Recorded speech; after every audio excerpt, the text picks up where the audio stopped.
MP विधायक या चुने हुए प्रतिनिधि की भी कोई उसमें भागीदारी होगी कि आप पूरा का पूरा सरकारी को दे दीजिएगा, पूरा का पूरा नौकरशाह के हाथ में दे दीजिएगा। ये नौकरशाह इस देश को गुलाम बना देगा और नौकरशाह देश को चलाता है, हमारे नेता नहीं चलाते हैं। नमस्कार, मैं संजय कुमार, आप देख रहे हैं आज का भारत लाइव न्यूज। दोस्तों, संसद भवन में शीतकालीन सत्र के दौरान पप्पू यादव ने जो मुद्दे उठाए हैं बिल्कुल 100% सत्य है। ऐसे भी कई गुना ज़्यादा है। इतना भ्रष्टाचार है, ब्यूरोक्रेट्स हो या मेडिकल विभाग हो, जो भी है, उन्होंने मुद्दा छुआ है। वीडियो के लास्ट में मैं उनका सुनाऊंगा। बहुत अच्छा भाषण दिया उन्होंने और इस पे सरकार को ध्यान देना चाहिए, लेकिन सरकार बाहरी हो गई शायद। जो पप्पू यादव पॉइंट उठाए हैं वो आज का नहीं है, बहुत पुराना है, लेकिन देश के बहुत सारे नेता, मैक्सिमम नेता इन मुद्दों पे बात नहीं करते। क्यों?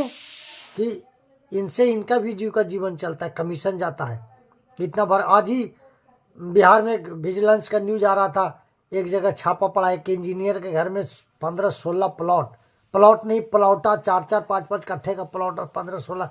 समझ जाइए, जिंदगी में एक साधारण सरकारी नौकरी वाला आदमी एक प्लॉट खरीदने के लिए अच्छा शहर में धुआं निकल जाता है।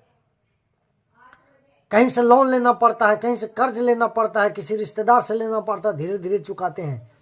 घर बनाने के लिए होम लोन लेना पड़ता है। लेकिन एक इंजीनियर, एक बीडीओ, सीओ या उससे बड़े अधिकारी को तो और भी इतना अनगिनत प्लॉट, 16 प्लॉट। एक साधारण आदमी तो भूल जाएगा एक शहर में कि हमारा प्लॉट है कहाँ। 15-16 प्लॉट कम नहीं होते, गांव नहीं है, शहर की बात है। और कितने गहने, कितने जेवरात और क्या क्या बहुत कुछ मिल रहा है। ऐसे ऐसे हैं। आप सुनिए पप्पू यादव क्या बोल रहे हैं, इसके बाद मैं बताता हूँ। ये लोग घूसखोरी में इतना गिर चुके हैं कि शौचालय तक का पैसा खा गए। जो प्रधानमंत्री स्वच्छ योजना के दौरान आया था, 12-12 हजार मिल रहा था गरीबों को पैसा शौचालय बनाने के लिए, उसमें से 2-2 हजार खा गए सरेआम। वो भी देने से पहले बोला पहले 2,000 दो, तब हम तुझे 12 हजार देंगे। अरे तुम कितने सुअर हो यार, गंदगी खा लो, लैट्रिन खा लो, क्या करोगे पैसा? इतने भ्रष्टाचार क्या लेके जाओगे? मरोगे तो क्या करोगे? समझ में नहीं आता। ये अभी जो नीतीश कुमार जी दिए जीविका दीदी वाला पैसा, ये जीविका दीदी के पैसा खा के 2-2 हजार, 10 हजार देना था, उसमें 2 हजार पहले दो। मोदी जी बोलते हैं कि हमारा अकाउंट में सीधा पैसा जाता है। अरे हुजूर, जाता तो है, लेकिन पहले उनके अकाउंट से भ्रष्टाचारियों के अकाउंट में आता है। एक अकाउंट में नहीं लेते, नगद लेते हैं पैसा। इतने गिर गए, लुच्चे हो गए हैं। हर कोई भी सरकार का स्कीम आता है। अभी जो जी राम जी वाला आया है, मैं भी कल थोड़ा सा बोला था उसमें, विकसित भारत गारंटी रोजगार आजीविका मिशन योजना, इसमें इतना अकंठ बिल्कुल भ्रष्टाचार है। कई स्कीम ऐसे जो आते ही लग रहा है कि भ्रष्टाचार करने के लिए ये लाए जाते हैं कि भाई खाओ और खाने दो, लूटो दोनों हाथ से। टैक्स पेयर का पैसा है, इस पे आवाज़ उठना चाहिए। और पप्पू यादव इसलिए उठा पाते हैं कि जो भ्रष्टाचारी नेता है ना, टुच्चे, ये जितना कमीशन खाते हैं उतना पप्पू यादव तो बांटते हैं पैसा। हमेशा न्यूज़ में भी आता है और ताल ठोक के बांटते हैं, चाहे पैसे जहाँ से आए। हो सकता है ज़मीन बेचते हो, ज़मींदार परिवार से भी हैं। लेकिन ये भ्रष्टाचार पे सरकार का ध्यान क्यों नहीं जा रहा है? जब एक संसद भवन में उठा रहा है शीतकालीन के दौरान, इस पर कानून बनना चाहिए। कभी आपने देखा किसी अधिकारी का घर टूटते हुए? बुलडोजर चल रहा, उधर चल रहा, यूपी को देख के इधर सम्राट चौधरी भी चलवा रहे हैं बुलडोजर। गरीबों घर में बुलडोजर क्या चलवा रहे हो? अमीरों घर में लैंड माफिया या ये कई तरह के माफिया हैं, खनन माफिया, भूमाफिया। ये भूमाफिया एक साधारण परिवार का आदमी बड़े जोड़ जाड़ के पैसा लोन तोन लेके 40-50 लाख का कहीं प्लॉट लेता है, रजिस्ट्री हो जाता है, और जब दाखिल खारिज कराने जाता है तो पता लगता है कि ये ज़मीन तो उसका है ही नहीं। तो भाई रजिस्ट्री कैसे हो गया? हर जगह कंप्यूटरीकृत हो गया, इतना डेवलप हो गया मतलब साइंस, तो वो प्लॉट तुम्हारे रजिस्ट्री कैसे हो रहा है? रजिस्ट्री करने से पहले क्यों नहीं पकड़ा जा रहा है कि ये गलत रजिस्ट्री हो रहा है, ये रजिस्ट्री नहीं हो सकता, उसमें पैसा बच जाएगा आदमी का। जब रजिस्ट्री हो जाता है पैसा खा जाता है, सरकार के भी कमीशन चले, कमीशन तो नहीं जाता, टैक्स जाता है, बहुत बहुत ज़्यादा टैक्स जाता है ज़मीन जब बिकता है तो। तब जब दाखिल खारिज के मोटेशन कराने जाता है तब पता लगता है कि पैसा। कल ही एक मेरे साथी रो रहे थे, बोले मेरा तो भाई 45 लाख पैसा फंस गया। मैं बोला कैसे जी? बोला ज़मीन लिया और जब मोटेशन कराने गया तो 3 महीना बाद कर्मचारी बोलता है कि ये तो आपका मोटेशन नहीं होगा, जिस पे केस चल रहा है। बताइए, ये एक उदाहरण है, ऐसे सैकड़ों हजारों लाखों। अब अपना 40-50 लाख लेके कोई ज़मीन खरीदेगा और फिर उसी पैसा को लेने के लिए कोर्ट में जाएगा। ये कौन सा हो रहा है, क्या हो रहा है? ऐसे सख्त कानून क्यों नहीं आता कि जो दलाल गलत ज़मीन बेचते हैं या जो रजिस्ट्री करता है उसे सीधा 20 साल 50 साल आजीवन कारावास हो, बिल्कुल जेल में सड़ के मेरे अंतिम उसका डेड बॉडी ही जेल से निकल सकता है। ऐसा कानून लाना चाहिए। कितना मेहनत से पैसा कमाता आदमी, ऐसा कानून क्यों नहीं है? कोई नज़ीर पेश हो। वो इंजीनियर जो अभी छापा पड़ा है, कई हमेशा आते रहता है, छापा पड़ता है, पकड़े जाते हैं, सब सुनते हैं न्यूज़ में, लेकिन उनको सज़ा मिला ऐसा कोई सुना नहीं? सुनता है क्यों? 15, 16, 20 प्लॉट है, उसमें से 10 प्लॉट बोला माय लॉर्ड, ये लॉर्ड वकील है या कोई अधिकारी है, बोला 2-2 प्लॉट तुम ले लो, किस लिए परेशान कर रहे हो? कभी किसी को नहीं सज़ा सुनते मिलता है, देखने को नहीं मिलता, सुनने को नहीं मिलता है कि यह अधिकारी फंसा था और इसको सज़ा हो गया। इतना भ्रष्टाचार है। बस विजिलेंस के छापा पड़ा, न्यूज़ में आया, कान को सुनने में अच्छा लगा, सरकार पीठ थपथपाई कि हमारी एजेंसियां बहुत अच्छे काम कर रहे हैं। उसको सज़ा मिला नहीं मिला, क्या हो रहा है कुछ नहीं पता।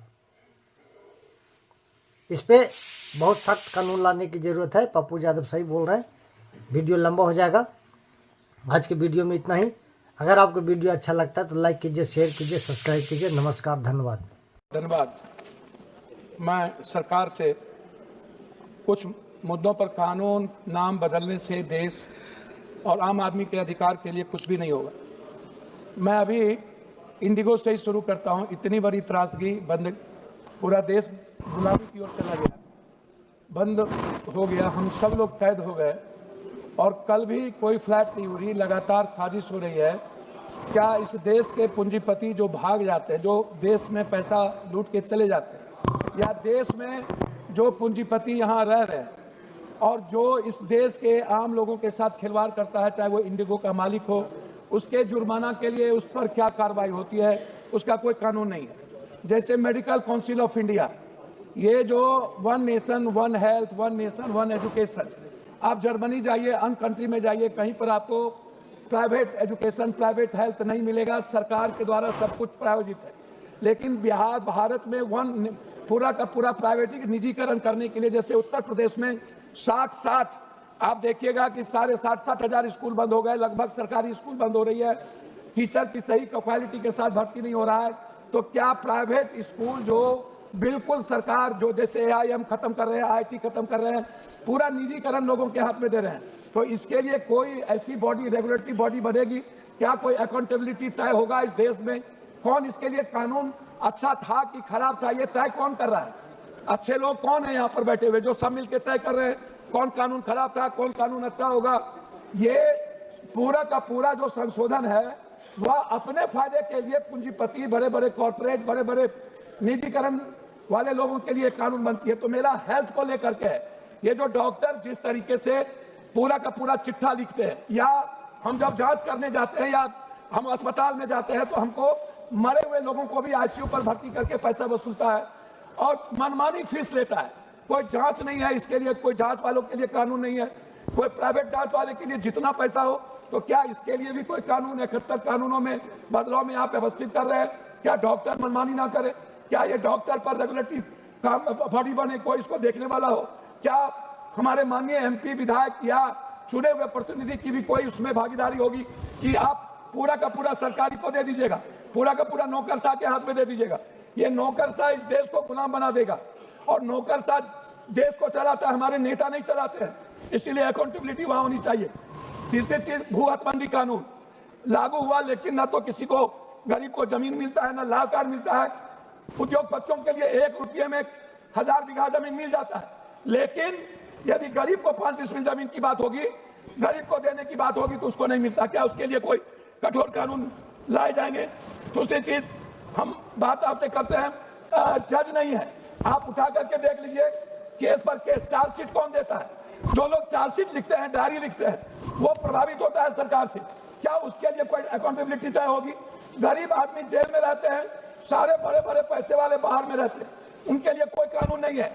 जज पर कोई अकाउंटेबिलिटी तय होगी कि नहीं, कि जज क्या करेंगे, जज किससे मिलेंगे, जज कैसे प्रभावित होंगे? कोर्ट में जज पार्टी बन करके बात करता है, जैसे हाई कोर्ट में कुछ जज है जो ओपन बात करता है पार्टी बन करके, सुप्रीम कोर्ट में बात करता है। क्यों? क्या इसके लिए कोई कानून नहीं होगा? उसके बाद जो लगातार हाई कोर्ट, और जितना स्टेट में है, बिहार में 1 हाई कोर्ट है, क्या पूर्णिया में कोई हाई कोर्ट बनेगा? क्या और भी हमारे यहाँ हाई कोर्ट बनने की कोई संभावना है, ताकि अधिक से अधिक कानून निष्पादन हो? दूसरी चीज, जो लोअर कोर्ट है, डिस्ट्रिक्ट कोर्ट, उसको पावर बहुत कम है, और उसको केस को सही तरीके से वो डरा हुआ रहता है, और वो सही रूप से डिस्ट्रिक्ट कोर्ट अपने चीजों को बाहर कर देता, कहता जाइए हाई कोर्ट, मैं नहीं देखूंगा। तो ऐसी चीजों को क्या लाने के लिए क्या आप कोई व्यवस्था करेंगे? तीसरी चीज, हमारे यहाँ शराब में गलत तरीके से कोई कानून नहीं है, बंद कर दो, लाखों लोगों को बंद कर दिया गया। उस गरीब का क्या मतलब? जो शराब बेचता है वो जेल में नहीं, जो पदाधिकारी पैसा लेता है वो जेल में नहीं, ये इसके लिए क्या कानून है? अंतिम में मैं 2 बात करना चाहता हूँ। एक है, जो आम आदमी मोटेशन करता है, जो जाता है सीओ के पास, एडीएम के पास, डीसीआर के पास, मैडम मोटेशन जमाबंदी में लाखों करोड़ों रुपया लिए जाते हैं। एक सीओ पूर्णिया का इस ब्लॉक का सीओ प्लस 5 लाख रुपया 2 लाख रुपया लेता है एक सीओ जमाबंदी के लिए। गरीब आदमी अपना जमाबंदी मोटेशन नहीं कर पाता है, मिडिल क्लास के लोग। दूसरी अंतिम चीज, जो शहर में लगातार बिहार में बुलडोजर चल रहा है, गरीब आदमी को आपने कुछ दिया नहीं, जमीन नहीं दिया, नहीं 5 डिसमिल जमीन दिए नहीं। शहर में किसी भी दुकानदार को आपने दुकान नहीं दी, आप व्यवस्थित नहीं किया, और उसके बावजूद उसके पूरे बाजार को सब किसको कि मैं सुंदर सौंदर्यीकरण करूंगा, बारे बार आप सरकारी जमीन पे लगातार लाश कर रहे हो। सरकारी जमीन माफिया लोग दिखा रहे हैं मैडम, टोटल मोटेशन कर रहा है, पूरा कब्जा कर लिया, लेकिन आम आदमी को नहीं मिलेगा। इसीलिए इसके लिए क्या कानून है?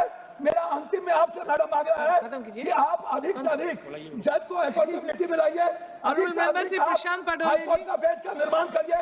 ये मेरा आपसे आग्रह है। बहुत बहुत धन्यवाद।